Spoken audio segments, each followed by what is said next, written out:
This is Bloomberg Intelligence. The new tools that a metaverse can bring allows you to create more immersive content. Companies are beginning to sell less oil, more electrons. In-depth research and data on 2,000 companies and 130 industries. The supply chain breakdown is combining with labor shortages. Will Eastern manufacturers continue to dominate, or will there be a renewed interest in Western manufacturing? Bloomberg Intelligence with Alex Steele and Paul Sweeney on Bloomberg Radio. Over the next hour, we're going to dig inside the big business stories impacting Wall Street and the global markets. Each and every week, we provide in-depth research and data on some of the 2,000 companies and 130 industries our analysts cover worldwide. Today, we're going to look at earnings, what stock price and profit trends are now suggesting about a recession. Plus, we explore the impact of fossil fuel investment on building a green energy future. But first, it was the event of the week, and it did not disappoint. The Fed hiked 75 basis points. That was very much priced into the market. But it's what came after that had a lot of people scratching their heads. So for more, let's bring in Bloomberg's chief U.S. interest rate strategist, Ira Jersey. The direction of travel was hurry up and buy the front end. Being data dependent, already being at neutral, means the Fed is dovish. Was that the right interpretation? So I don't think so. I think the market's getting a little bit ahead of itself, but the market certainly took it as a dovish hike, and it was, I think some of the statements from Jay Powell, things like we're at neutral and we want to get a little restrictive and we have to start to reduce the pace of purchases at some point in the future. You know, I think what the market's missing is that the Fed is still in inflation-fighting mode, and the market's now priced for about another 75 basis points of hikes, and then nothing. So what happens if the Fed, does hike 50 basis points in September, which the market thinks that it will? But will it continue to hike into 2023? And what I think the market missed also was the comment that Powell made, where he thinks and the committee thinks they're going to keep hiking in 2023. Mm-hmm. So even if it's at a slower pace, it doesn't mean that they won't still hike to 3.5% or 4%. So, Ira, what does it mean that they withdrew their guidance? A lot of market participants are saying that's a big deal. Isn't that just that we're going to be data-dependent type people? Yeah, well, that was the pivot there a little bit, was basically they said, hey, we're going to keep on hiking to, X, and we're going to keep on hiking until this certain threshold on inflation comes down. And basically, Powell got rid of that a little bit. But, that being said, I also didn't hear it that way either. So I feel like sometimes that I listen to different press conferences in the market, because Jay Powell, at least on 2 occasions, and I'm pretty sure it was 3, said, look, the best guidance I have for you is to look at the June dot plot. Yes. And the June dot plot says they're going to hike to around 3.5% on the Fed funds rate. So it's still another 100 basis points, 125 basis points on top of what they've already done. So still more than what the market's currently pricing. And I don't know why all of a sudden everyone decided to kind of get dovish all at the same time, because I don't feel like the Fed is quite there yet. So, and it's an excellent point. And then they also said in the SEP, like you mentioned, they're going to be still hiking in 2023. And even if we're looking at a pause still isn't a hike. So can we blame this on positioning now? Yeah, so I think part of the initial reaction right after the Fed meeting was a lot of people in yield curve flatteners getting out of those positions.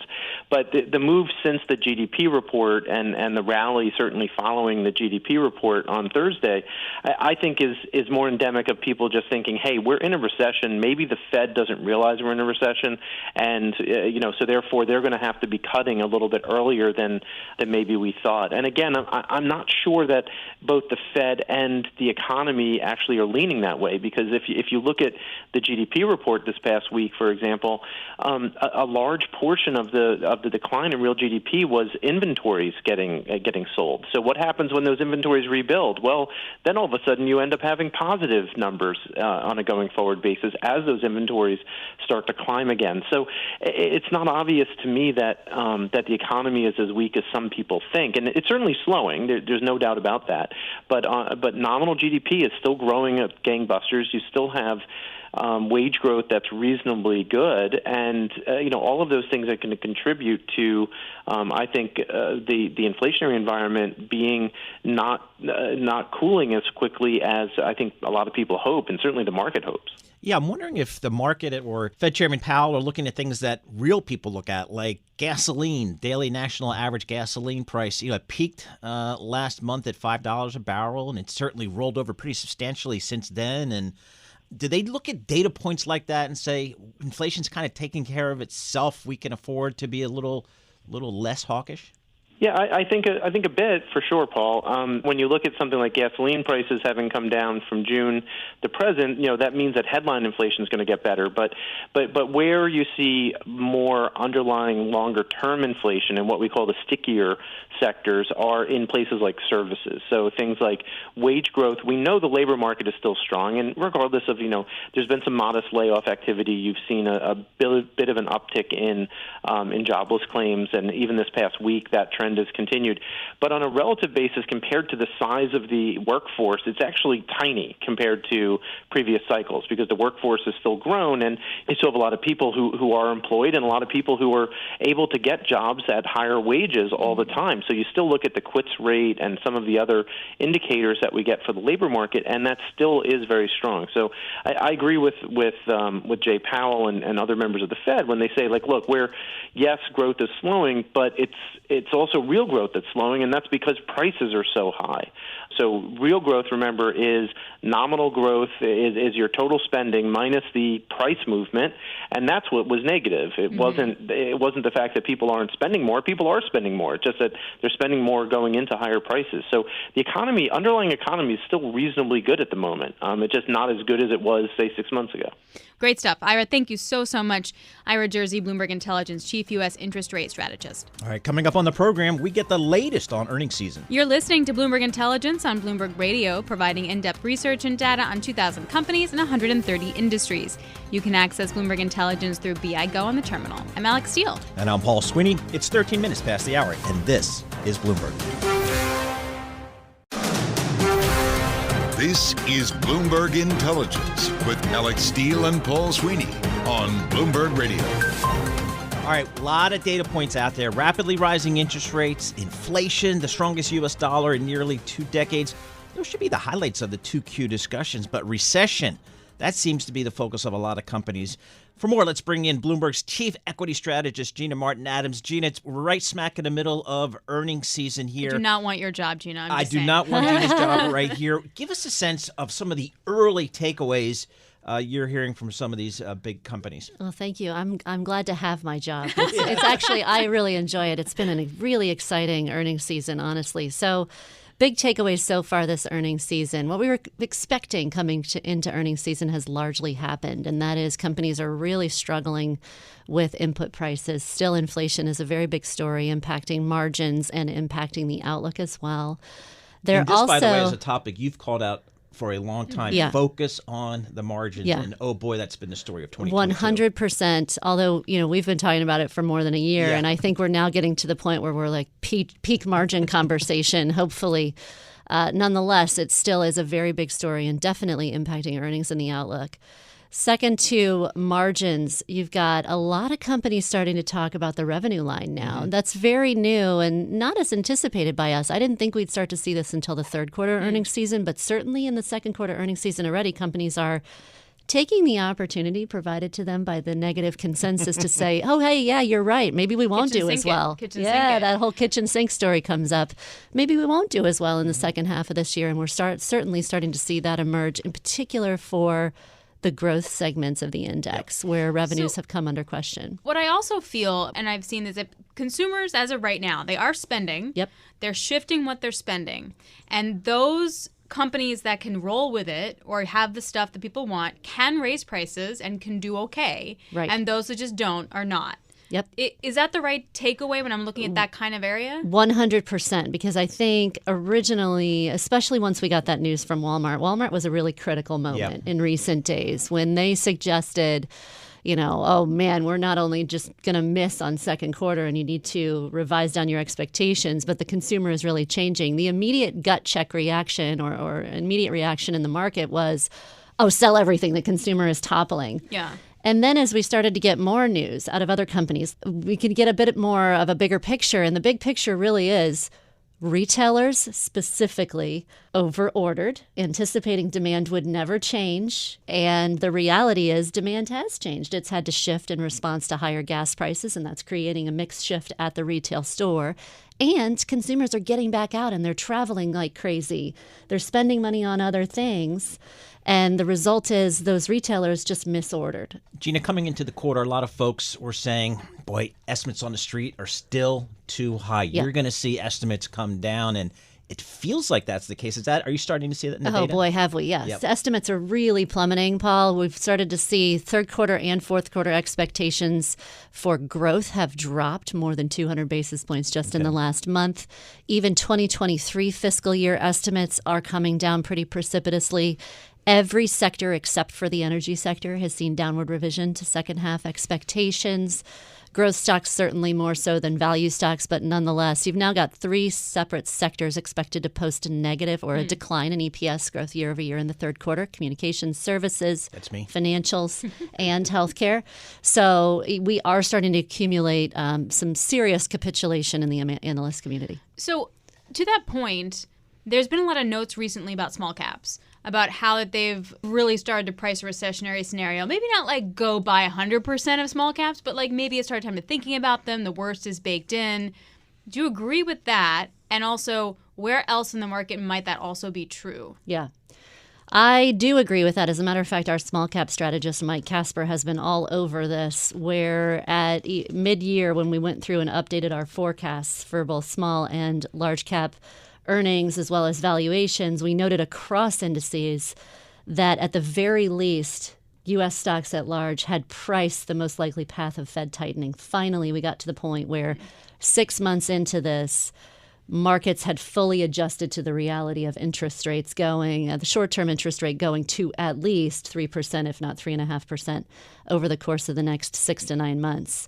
So we've absolutely priced that. On top of that, small caps, according to our model, even priced the balance sheet tightening that is yet to come. There may be a little bit of weakness still in the large cap stocks because we had the quote-unquote mini bubble that developed in large cap tech and in large cap mega caps. But there's no evidence of any bubbly conditions left in small caps. As a matter of fact, we've overpriced recession risk in the small, according to the small cap model. So we'd have to have an even bigger deterioration in growth and a bigger recession than is implied by our outlook to really justify the degree of weakness in small caps at this point. You know, Gina, one of the first rules of this investing game that I learned onto the block trading desk of Payne Weber way back in the day is do not fight the Fed. Yeah. Well, I've got the Fed raising rates here. And boy, the markets this week kind of performed okay-ish to better than I would have thought. Yeah. What does that tell us? Yeah, I think it tells us kind of what our models told us in June, that we had priced the Fed. Okay. We went so far. Remember, it wasn't even just a few weeks ago that we were talking about, hey, the Fed's going to go 100 basis points at the next two meetings. So we've seemed to have gotten to the point where the Fed has limited capacity to surprise us, at least in the short run. And or at least to the downside, I guess. Yeah, exactly, to the downside. They can't surprise to the downside. I'd say at this point in time, the market is already anticipating that the Fed would go certainly 75 basis points this week, as they did. They thought, the equity market thought we might go 100, and I think that's part of what the positive response is. But the equity market was also anticipating another 75 in September. And then there's some argument as to how much we'd get in November and December. So I think we have largely priced this short-term path of tightening, and that's given us a bit of reprieve to celebrate earnings. Now, you have to keep in mind that even in the weakest of weak conditions, even in major recessions of the past, earnings seasons are usually a bright spot for stocks no matter what. So we have to keep in mind the conditions in which we're operating here. The Fed meeting happened within the middle of the earnings season, so that sort of confluence of events is generally pretty positive.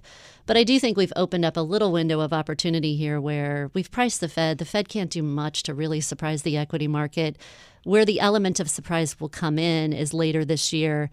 the Fed, should they go more than 25 to 50 basis points at each meeting beyond the September meeting, I think that might be of a bit of surprise. All right, our thanks to Bloomberg's chief equity market strategist, Gina Martin-Adams. Coming up on the program, could a recession really push $156 billion of industrial debt over the edge? We'll break it down. You're listening to Bloomberg Intelligence on Bloomberg Radio, providing in-depth research and data on 2,000 companies and 130 industries. You can access Bloomberg Intelligence via BI Go on the terminal. I'm Paul Sweeney. And I'm Alex Steele. It is 25 minutes past the hour, and this is Bloomberg.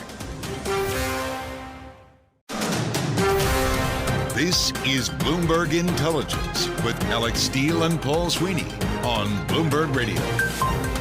All right, we'll be here each and every week at this time tapping into our Bloomberg Intelligence analysts covering some 2,000 companies and 130 industries worldwide. We talked a little bit about what the Fed makes of a recession. We talked a little bit about what the equity market makes of a recession. Now let's take a look at the corporate debt market. So one Bloomberg analyst talked about the fact that $156 billion of debt could be at risk of credit rating downgrades in the event of a downturn. That analyst, Joe Levington. He is Bloomberg Intelligence Director of Credit Research. That feels like a big number. And this is just industrial bonds. It feels like a big number. How'd you get there?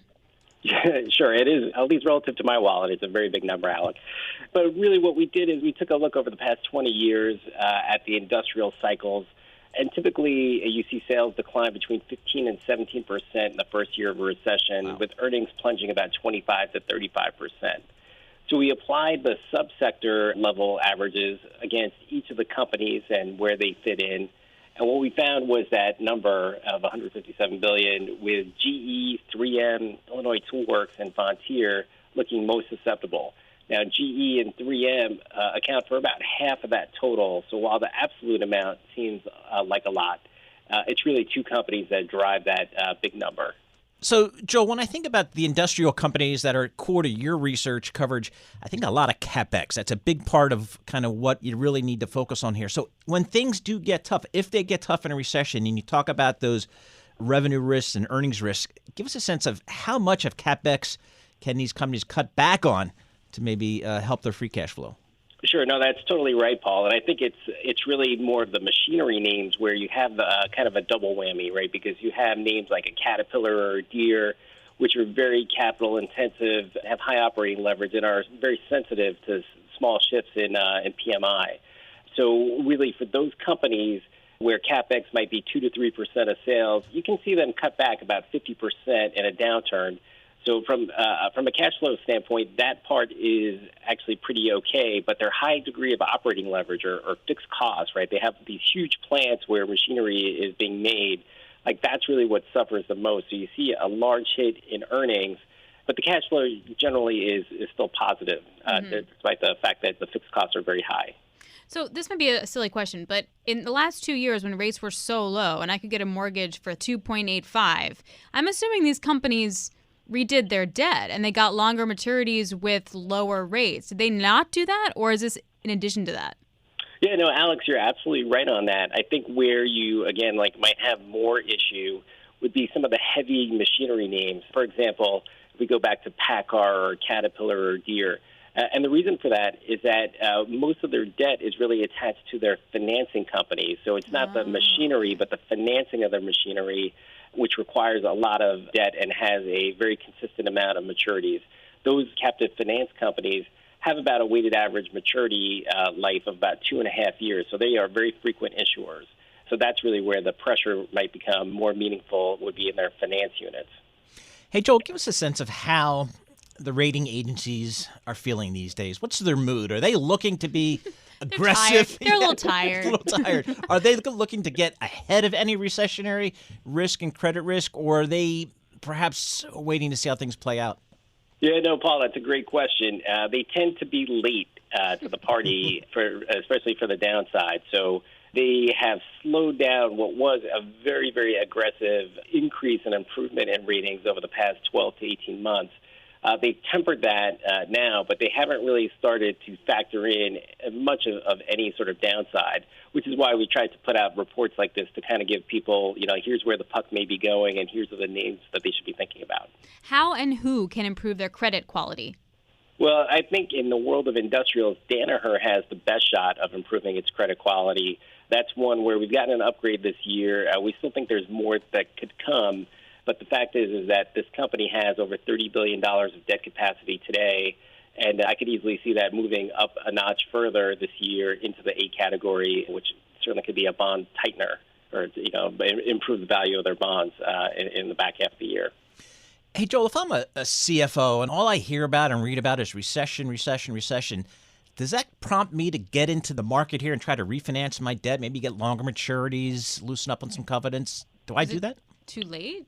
Too late? I think it might be a little bit too late for taking that sort of action. That's why I'm not a CFO. That's why. But what I would say, Paul, and to your point, and certainly to your history in the banking world, I think it is an opportunity for some of the bigger names, the Honeywells, the Emersons, and the General Electrics and Danahers, to really use the market downturn to use their balance sheets and to go and pursue acquisitions. Right? Because even if rates are up 100 or 200 basis points, the price of your acquisition target is down 20%.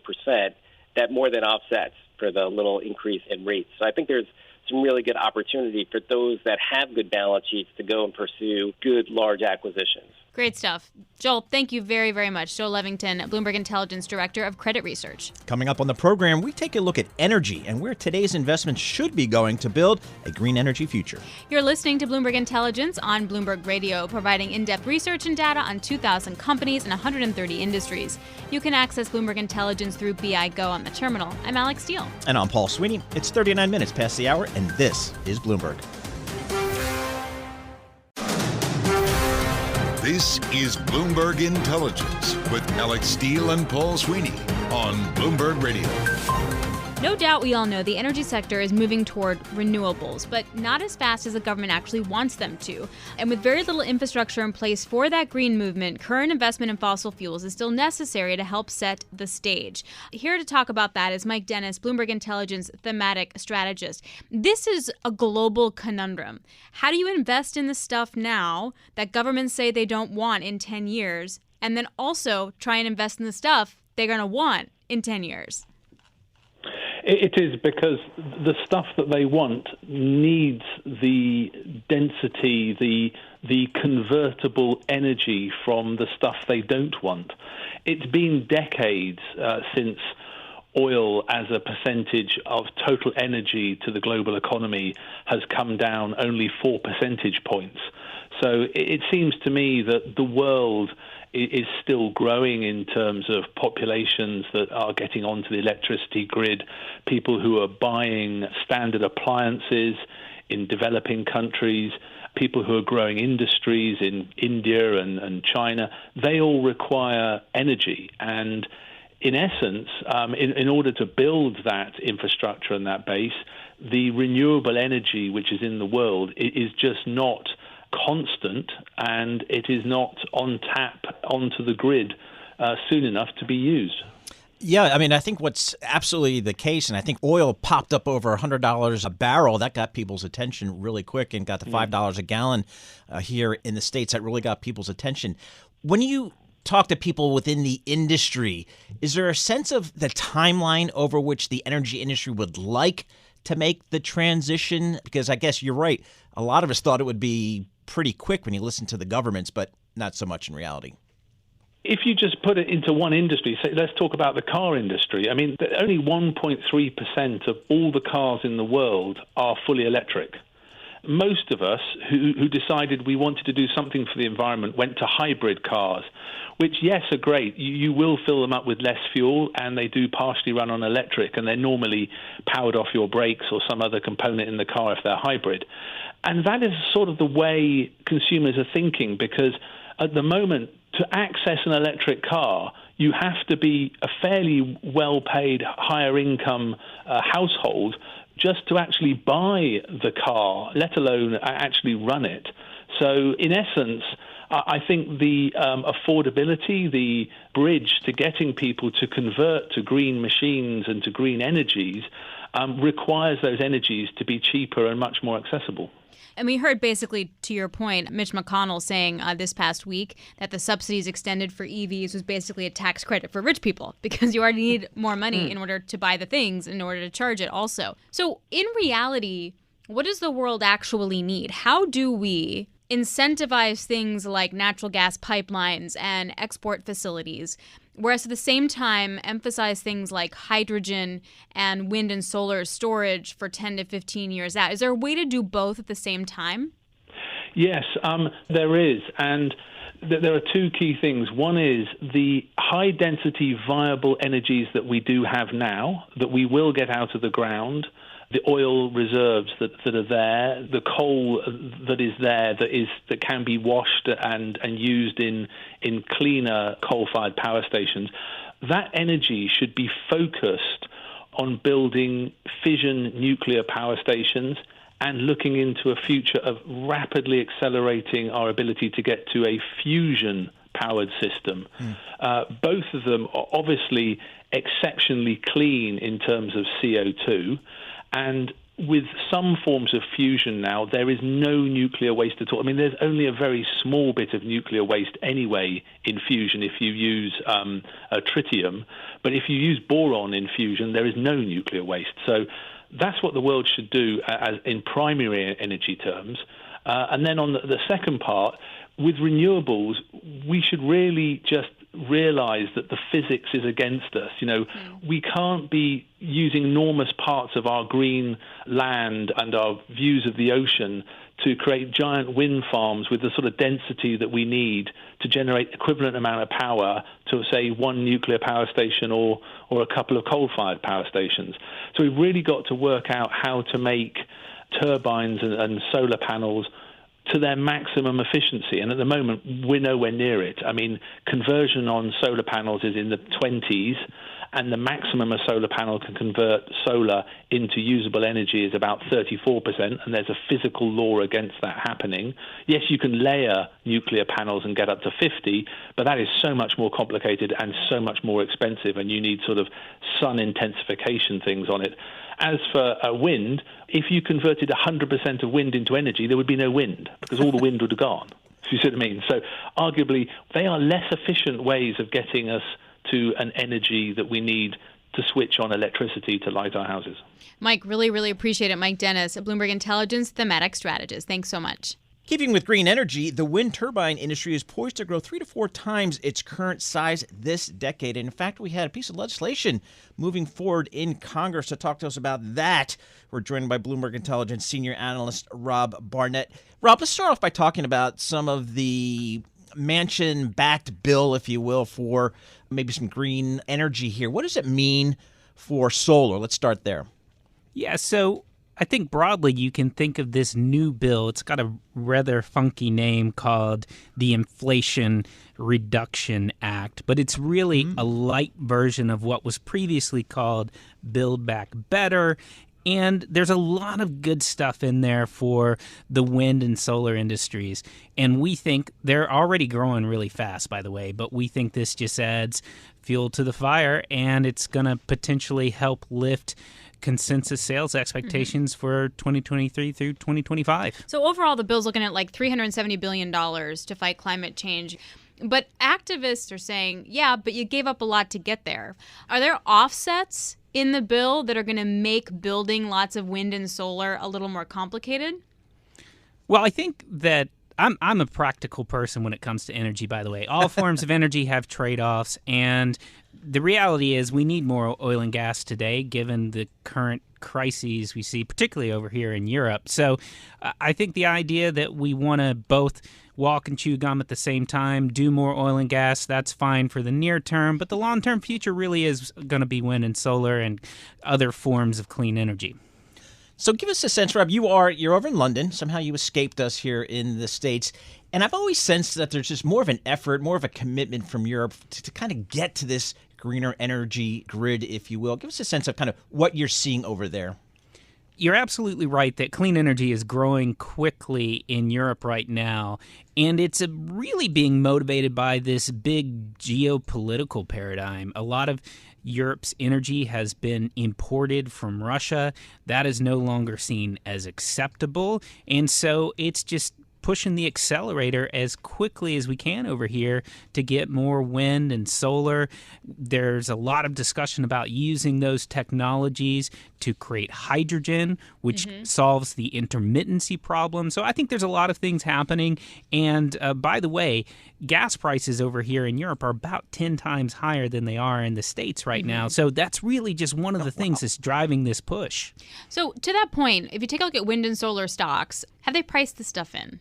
You know, they're interesting names, right? Because they are actually down year to date by about 10%, let's say, whereas the broader global world market's down something like 20%. So solar and wind stocks have actually held up pretty well in a tough environment this year. And I think the reason why is because of that optimism about how quickly demand is growing. So when you think about the solar names that we look at, the median company in our solar theme basket is expected to grow its revenue 50% this year. That's consensus.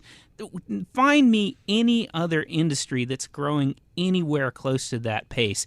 And we think there's continued ability to grow by these kind of double-digit figures for both the wind and solar business in the years to come.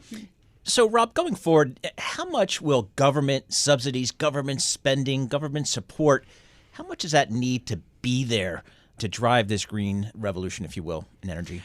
I love the question. I think it's actually a distraction, frankly. I mean, we did start out by talking about the U.S. policy development, but right now, bar none, the cheapest electron you can put on the grid is going to be a solar electron, followed very closely by a wind electron.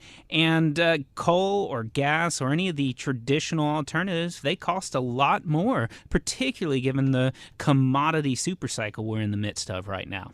So do you feel like the energy crisis that the world is in, particularly Europe, and I would say China too, as everyone really is hustling to energy security, does that make this future faster or slower?